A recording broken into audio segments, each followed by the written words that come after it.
The Rangers are headed back to Arlington on Saturday with a 2-0 lead over the Tampa Bay Rays. You know, I was just wanting a split. I was just wanting to get at least one of these games in Tampa because I figured that we were going to have a rough time with the Rays, and the series isn't over. And we've seen in baseball teams coming back, being down, look like they're in a hole they can't get out of. So I'm definitely not saying this thing's over, but it's getting close. But not only did the Rangers win these two games, they killed the Rays. The Rays had no hope in either of these games. And it really was a full team effort on both sides. And then going to today in Game 2, I mean, the pitching was outstanding. You get in Game 1, you get Cliff Lee on lockdown.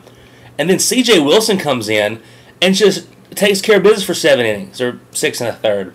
You know, and I think, you know, one of the things about this team that I think sets it apart from other Rangers teams in the past is, I think it was epitomized in the 7th inning. CJ goes into the 7th inning, you know, I think he's given up maybe 1-2 hits.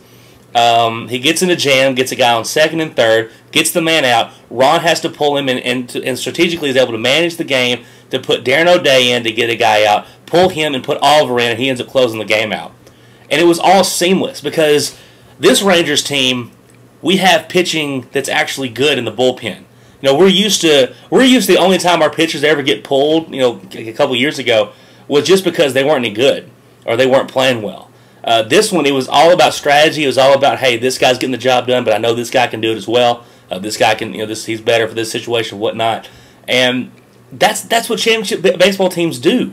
They don't have a weakness in their pitching staff.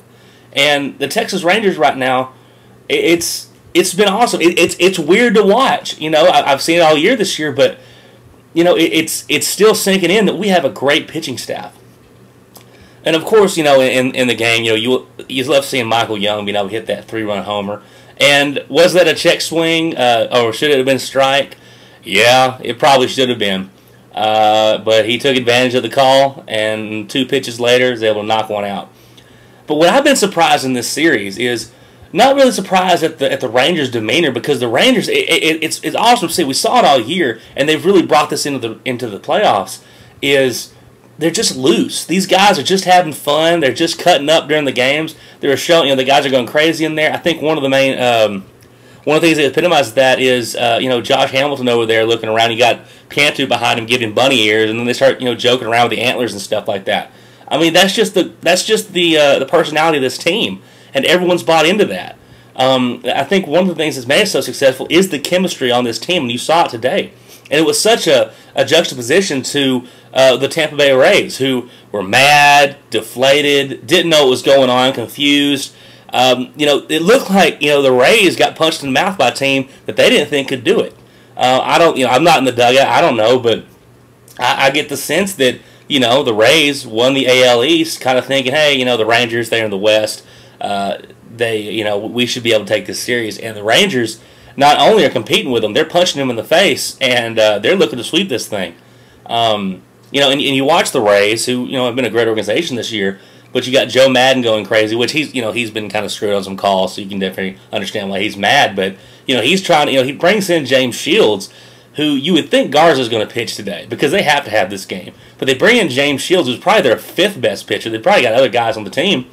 And the Rangers don't rock him, but they rattled him.